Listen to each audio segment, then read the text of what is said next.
3 दिसंबर 1984 की सुबह central India में मौजूद भोपाल सिटी के शहरी खतरनाक खांसी, आंखों में जलन और सांस की कमी के साथ उठते हैं। इस सुबह लोगों के सामने कयामत का मंजर था। लोग सड़कों पर पैनिक में भाग रहे थे, कुछ खांसी और उल्टियां कर रहे थे, जबकि सड़क पर लातादाद लाशों के अंबार लगे थे।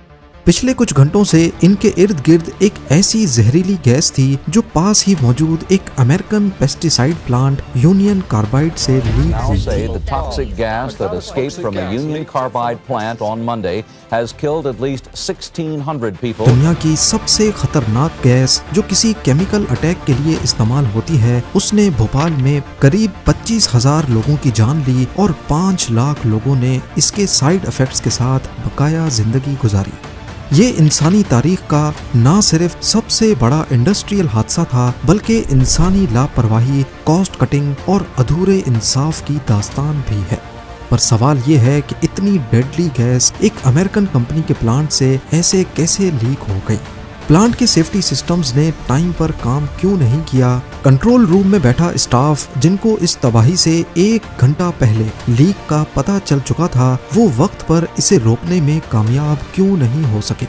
और आखिर जमीन से कई फुट नीचे कंटेनर्स में से ये गैस कैसे लीक होकर पूरे शहर में फैल गई? ज़ेम टीवी की वीडियोस में एक बार फिर से खुशामदीद। नाजरीन, भोपाल में यूनियन कार्बाइड नामी अमेरिकन कंपनी पेस्टिसाइड प्रोड्यूस करती थी। इनका प्रोडक्ट सेवन नाम से मार्केट में सेल होता था, जिसको किसान अपने खेतों में स्प्रे करके मुख्तलिफ कीड़ों से बचाकर अपनी प्रोडक्शन को बढ़ा सकते थे। ये प्रोडक्ट मुख्तलिफ केमिकल से मिलाकर बनाया जाता है। इसका सबसे अहम इंग्रेडिएंट मिथाइल आइसोसाइनाइड था, जिसे शॉर्ट में MIC भी कहा जाता है। 1969 में जब ये फैक्ट्री शुरू हुई थी, उस वक्त MIC को अमेरिका से इंपोर्ट किया जाता था, लेकिन बाद में यूनियन कार्बाइड ने भोपाल में ही इसको प्रोड्यूस करना शुरू कर दिया। यानी पहले फैक्ट्री में MIC को प्रोड्यूस किया जाता और फिर उसकी मदद से सेवन को। मिथाइल आइसोसाइनाइड या फिर MIC एक बहुत ही खतरनाक केमिकल है जो लिक्विड फॉर्म में स्टोर किया जाता है।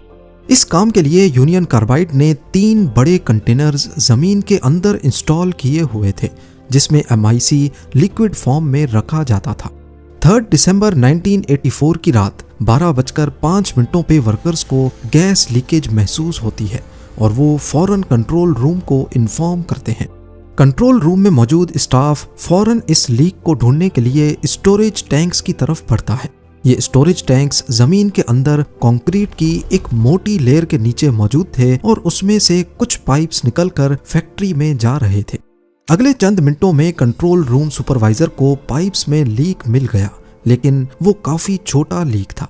इसीलिए सुपरवाइजर ने इसे टी ब्रेक के बाद ठीक करने का कहा और वहां से चले गए। यूनियन कार्बाइड में ऐसे छोटे मोटे लीक्स बहुत कॉमन थे और वर्कर्स अक्सर गैस की लीकेज की वजह से सांस घुटने की शिकायत करते रहते थे। थोड़ी देर बाद वर्कर्स ने दोबारा से कंट्रोल रूम में फोन किया, क्योंकि अब गैस लीकेज काफी बढ़ चुकी थी। कंट्रोल रूम में मौजूद प्रेशर गेजेस अक्सर गलत रीडिंग्स देते थे। सुपरवाइजर ने प्रेशर गेज पर देखा तो स्टोरेज कंटेनर का प्रेशर एबनॉर्मल दिख रहा था। उन्होंने समझा कि शायद रीडिंग गलत शो हो रही है, लेकिन सिर्फ चंद मिनट्स में ही स्टोरेज टैंक का प्रेशर इतना बढ़ गया कि सुई अपना पूरा डायल क्रॉस करके फुल पर आ गई। सुपरवाइजर दोबारा से स्टोरेज टैंक्स की तरफ गया तो क्या देखता है कि कंक्रीट की मोटी लेयर में वाइब्रेशंस हो रही हैं और उसमें क्रैक्स पड़ चुके हैं। इन वाइब्रेशंस का मतलब साफ था कि स्टोरेज कंटेनर में प्रेशर हद से ज्यादा बढ़ चुका है। इस वक्त रात के 12:30 बज रहे थे। सुपरवाइजर ने फौरन इमरजेंसी नाफिज कर दी और लीक होने वाली गैस जो फैक्ट्री के पाइप्स में दाखिल हो चुकी थी, उसको न्यूट्रलाइज करना शुरू कर दिया। फैक्ट्री में इस किस्म के हालात से निपटने के लिए 3 अलग अलग डिवाइसेस लगी हुई थी। पहली थी गैस स्क्रैबर, जिसमें एक खास केमिकल लीक होने वाली MIC को न्यूट्रलाइज करेगा। पर जब सुपरवाइजर ने चेक किया तो ये डिवाइस खराब पड़ी थी। अगर पहला सेफ्टी सिस्टम भी गैस को न्यूट्रलाइज ना कर सके तो इसके लिए फैक्ट्री में दूसरा सेफ्टी सिस्टम भी लगा था, और वो था फ्लेयर टावर। इसका काम गैस को एटमॉस्फेयर में निकलने से पहले ही जलाने का होता है। पर मालूम पड़ा कि फ्लेयर टावर का एक इम्पोर्टेंट पाइप कुछ दिन पहले किसी ने निकाल दिया था और फिर वापस नहीं लगाया। लिहाजा फ्लेयर टावर ने भी अपना काम नहीं किया और अब ये जहरीली गैस चिमनी के जरिए एटमॉस्फेयर में दाखिल हो गई। इस पॉइंट पर सुपरवाइजर और वर्कर्स खुद को बेयारो मददगार महसूस कर रहे थे।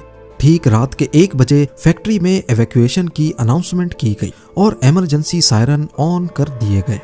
उस वक्त हवा नॉर्थ की तरफ से आ रही थी और उसने चिमनी से निकलने वाली जहरीली इनविजिबल गैस को भोपाल के साउथ में फैलाना शुरू कर दिया। गूगल अर्थ पे देखा जाए तो ये एरिया भोपाल का सबसे घनी आबादी वाला इलाका है। MIC क्योंकि एक भारी गैस होती है तभी वो फौरन जमीन के करीब आ गई और अब आहिस्ता आहिस्ता शहर में फैलना शुरू हो गई।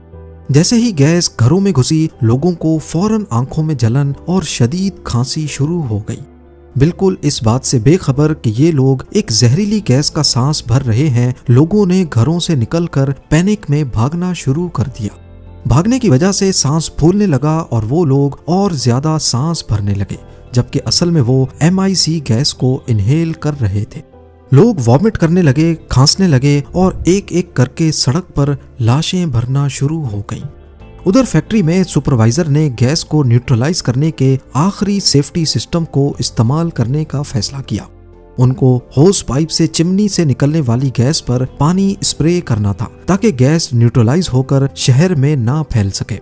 पर जब होस पाइप निकाला गया तो वो इतना लंबा ही नहीं था कि चिमनी तक पहुंच सके, यानी गैस को न्यूट्रलाइज करने का तीसरा और आखिरी सेफ्टी सिस्टम भी किसी काम ना आ सका। कुछ ही मिनटों में गैस शहर में 8 किलोमीटर तक फैल गई और भोपाल के हॉस्पिटल्स उन पेशेंट्स से भरना शुरू हो गए जिनको एक जैसे ही सिम्टम्स थे। हॉस्पिटल में हालत ये हो गई कि पेशेंट्स को देखने के लिए स्टाफ और बेड्स कम पड़ गए। ना सिर्फ पेशेंट्स बल्कि डॉक्टर्स खुद भी बुरी तरह खांस रहे थे। शहर में इमरजेंसी नाफिज हो चुकी थी। पुलिस ने डॉक्टर्स को बताया कि ये अमोनिया गैस है, लेकिन जो सिम्टम्स लोगों को हो रहे थे वो अमोनिया इंटॉक्सिनेशन से कहीं ज्यादा शदीद थे। डॉक्टर्स के लिए ये एक अननोन मेडिकल कंडीशन थी।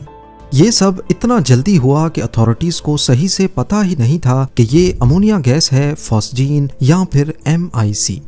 पर असल में मिथाइल आइसोसाइनाइड बॉडी में मौजूद पानी से रिएक्ट कर रही थी और लंग्स के सुराखों को बंद कर रही थी, जिससे सांस लेना नामुमकिन हो रहा था। रात के 3 बजे तक डेड बॉडीज इतनी ज्यादा हो चुकी थीं कि उन्हें हैंडल करना मुश्किल हो रहा था। भोपाल गैस लीक के दौरान सिर्फ एक ही रात में 3000 लोग मर गए, जबकि लाखों लोग इस जहरीली गैस के सिम्टम्स से बुरी तरह असर अंदाज हुए। फैक्ट्री वर्कर्स जो खुद एयर टाइट कंट्रोल रूम में बैठे थे, इस जहरीली गैस के असरात से महफूज रहे। सुबह जब वो दिन की रोशनी में बाहर निकले तो उन्होंने बिल्कुल बदले हुए भोपाल को देखा। वो सड़कें जहां भीड़ की वजह से गुजरना मुश्किल होता था, वहां जानवरों की लाशें बिखरी हुई थी। अभी तक पूरी दुनिया इस खौफनाक हादसे की खबर सुन चुकी थी। न सिर्फ नेशनल बल्कि इंटरनेशनल मीडिया भी इसको रिपोर्ट कर रहा था। इस गैस से जहां पहली ही रात में 3000 लोग एक्सपायर हुए, वहीं आने वाले कुछ दिनों में ये नंबर 20 से 25,000 तक बढ़ गया और गैस से मुतासिर होने वाले लोगों की तादाद 5 लाख तक पहुंच गई। इंसानी इतिहास में ये सबसे बड़ा इंडस्ट्रियल डिजास्टर माना जाता है। पर यहाँ पर सबसे बड़ा सवाल ये था कि आखिर फैक्ट्री से इतनी जहरीली गैस लीक हुई तो हुई कैसे। इनिशियल इन्वेस्टिगेशन में मालूम पड़ा कि यूनियन कार्बाइड ने 3 अंडरग्राउंड स्टोरेज टैंकर्स बना रखे थे, जिनमें से एक का नाम था E610। कंपनी के मैनुअल्स के मुताबिक इसे सिर्फ आधा भरना होता है, लेकिन ये तकरीबन 75% तक खतरनाक MIC से भरा हुआ था। E610 में उस वक्त 30 टन गैस होनी चाहिए थी, लेकिन उसको 42 टन तक भरा गया था। पर इससे भी ज्यादा हैरानी और खतरे की खबर यह थी कि इतनी ही ज्यादा MIC अभी भी दूसरे कंटेनर में मौजूद है। यूनियन कार्बाइड एडवांस में बहुत सारा MIC बना कर रखती थी, लेकिन असल में वो दिन में सिर्फ कुछ ही टन 7 प्रोड्यूस करते थे। अभी भोपाल इस तबाही का मुकाबला कर ही रहा था कि यूनियन कार्बाइड के CEO वॉरेन एंडरसन मामले की संगीनी को देखने के लिए इंडिया पहुंच गए और उन्हें एयरपोर्ट से ही अरेस्ट कर लिया गया।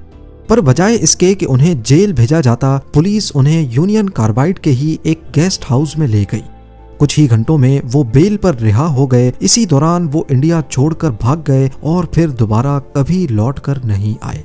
वहां फैक्ट्री में अथॉरिटीज इसी कश्मकश में थीं कि दूसरे कंटेनर्स में बचे हुए MIC के साथ क्या करना है। उनको इसका कतरा कतरा जाया करना था ताकि भोपाल किसी और हादसे का शिकार ना हो सके। पर इसका सिर्फ एक ही हल था कि खराब फैक्ट्री को दोबारा चलाया जाए और इसमें से सेवन प्रोड्यूस किया जाए। पर यह काम काफी खतरनाक था क्योंकि इस काम में वही फैक्ट्री की खराब पाइप्स और गलत रीडिंग्स देने वाले गेजेस इस्तेमाल होने थे। भोपाल के लोगों को जब मालूम पड़ा कि फैक्ट्री दोबारा स्टार्ट होने वाली है तो लाखों लोग शहर छोड़कर भागने लगे। फैक्ट्री स्टार्ट करने से पहले दीवारों पर गीले कपड़े लगाए गए और एक हेलीकॉप्टर पानी फेंकने के लिए भी घूम रहा था कि इन केस अगर गैस दोबारा लीक हो तो उसे वहीं न्यूट्रलाइज किया जा सके। सारी सेफ्टी करने के बाद फैक्ट्री को दोबारा चलाया गया। खुशकिस्मती से इस बार गैस लीक नहीं हुई और 7 दिनों के अंदर सारा स्टोर किया हुआ MIC खत्म कर दिया गया। यूनियन कार्बाइड अब MIC से पाक हो चुकी थी। लोग वापस लौटने लगे, लेकिन सबके पास सिर्फ एक ही सवाल था कि आखिर इस हादसे की असल वजह क्या थी। उस रात आखिर ऐसा क्या हुआ था कि पूरा 42 टन MIC कंटेनर से लीक हो गया। जब इन्वेस्टिगेशन टीम ने खाली कंटेनर की अच्छी तरह जांच की तो मालूम पड़ा कि उसमें कोई क्रैक नहीं है, पर उस कंटेनर का सेफ्टी वाल्व खराब पाया गया। कंटेनर में मौजूद जंग आलूद लोहे के पार्टिकल्स पाए गए जो निशानी थी पानी की।